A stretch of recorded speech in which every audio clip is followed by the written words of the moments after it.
Hello friends, welcome to my channel Lakshmi Polneni. ఇప్పుడు మనము పాకం పూరీలు చేసుకుందామండి. వాటిని స్వీట్ పూరీలు అంటారు, పాల పూరీలు అంటారు, పాలోలికి అంటారండి. ఒక్కొక్క ఏరియాలో ఒక్కొక్క విధంగా పిలుస్తారు. పాలోలికి కూడా అంటామండి మేమైతే కనుక. ఇవి చాలా ఈజీగా చేసేసుకోవచ్చు, చాలా టేస్టీగా కూడా ఉంటాయండి. చూడండి, పాకం ఈ విధంగా కారేటట్లు చూస్తుంటేనే నోట్లో నీళ్ళు ఊరుతుంది కదండి. చాలా ఈజీగా చేసేసుకోవచ్చు అండి. ఇప్పుడు మనము ఎలా చేసుకోవాలో చూద్దాము.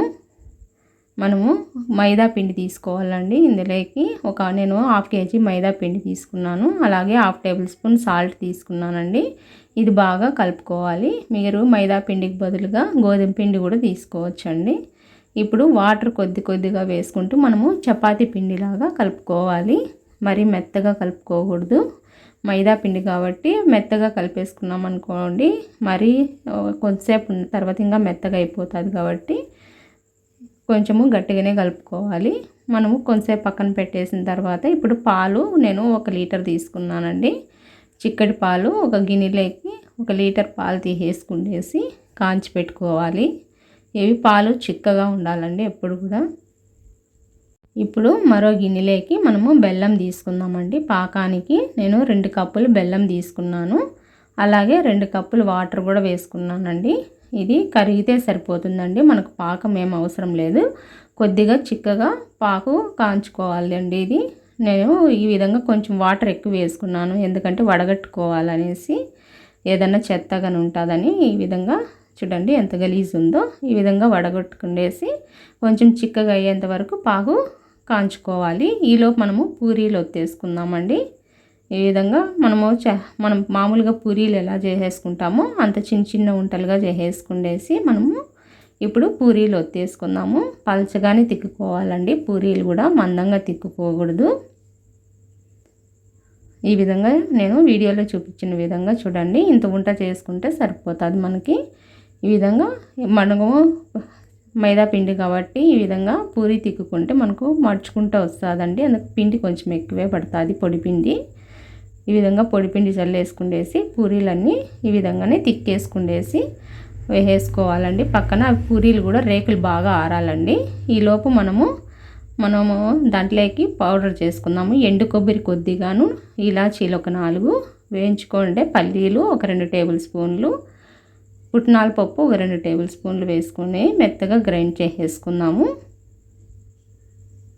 ఈ విధంగా పౌడర్ ఈ విధంగా చూడండి మెత్తగా గ్రైండ్ చేసుకునేసి ఈ పౌడర్ మనము పాకం బాగా చిక్కగా అయిపోయిందండి. ఇప్పుడు ఆ పాకంలోకి ఇది పౌడర్ వేసేసుకోవాలండి.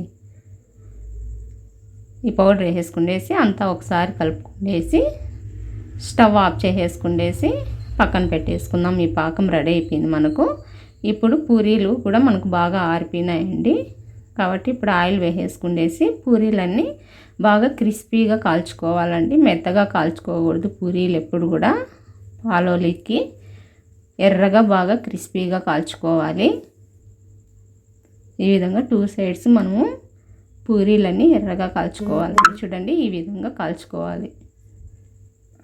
మెత్తగా కాల్చుకున్నాం అనుకోండి సాగినట్టు అవుతుంది. మనము పాకంలోకి వేసినప్పుడు ఈ విధంగా క్రిస్పీగా ఉన్నాయనుకోండి, పాకంలో వేసినప్పుడు బాగా మెత్తగా అయిపోతాయండి పూరీలు. చూడండి అన్నీ ఈ విధంగా క్రిస్పీగా కాల్చుకున్నాను. ఇప్పుడు మనము పాలు కూడా కాంచేసుకోవాలండి. ఈ విధంగా పాలు వేడిగానే ఉండాలి కాబట్టి మనం అప్పటికప్పుడు పాలు కాంచుకోవాలండి. ఇప్పుడు పాలు అన్నీ పక్కన పక్కన పెట్టేసుకునేసి వేడి పాలల్లోకి ఈ పూరీలు వేసేసుకోవాలండి. ఫస్ట్ ఆ వేడిగా ఉండే పాలల్లోకి ఈ పూరీలు వేసినామంటే మెత్తగా అయిపోతాయి. ఇప్పుడు పాలల్లో నుంచి తీసేసుకునేసి పూరీని మనము ఈ పాకంలోకి వేసేసుకోవాలండి.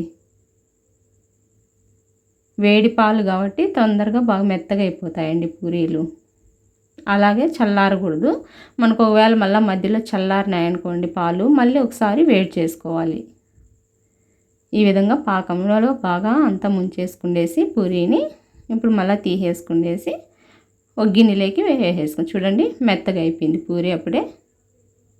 అందుకని అండి ఎప్పుడు కూడా పాలు వేడి పాలే ఉండాలి, చల్లగా కాకూడదు పాలు. ఈ విధంగా మరొకటి కూడా చూపిస్తున్నాను. ఈ విధంగా మిగతా పూరీలు కూడా అన్నీ ఇదే విధంగానే వేసేసుకోవాలండి. పాలు చల్లారినాయనుకోండి మనకు పూరి మెత్తగా కాదండి, అట్లనే గట్టిగానే ఉంటుంది. కాబట్టి పాలు మధ్యలో చల్లారినా కానీ మరొకసారి మనము కాంచుకుంటూ ఈ విధంగా అన్నీ వేసేసుకోవాలి. చూడండి ఈ విధంగా మెత్తగా అయిపోతాయి. ఒక గిన్నెలోకి పెట్టేసుకున్నామంటే అన్ని పూరీలు రెడీ అయిపోయినాయండి. ఎంతో ఈజీగా పాకం పూరీలు రెడీ అయిపోయినాయండి. చూడండి మెత్తగా అయిపోయినాయి. చూస్తా అంటేనే తినాలనిపిస్తుంది కదండి. ఈ విధంగా పాకము కారుతూ ఉండాలండి. ఎప్పుడు కూడా మనము స్వీట్ పూరీ చేసుకున్నామంటే చాలా టేస్టీగా ఉంటుంది. ఇవి 2 days కూడా నిల్వ ఉంటాయండి బయట ఉన్నా కానీ.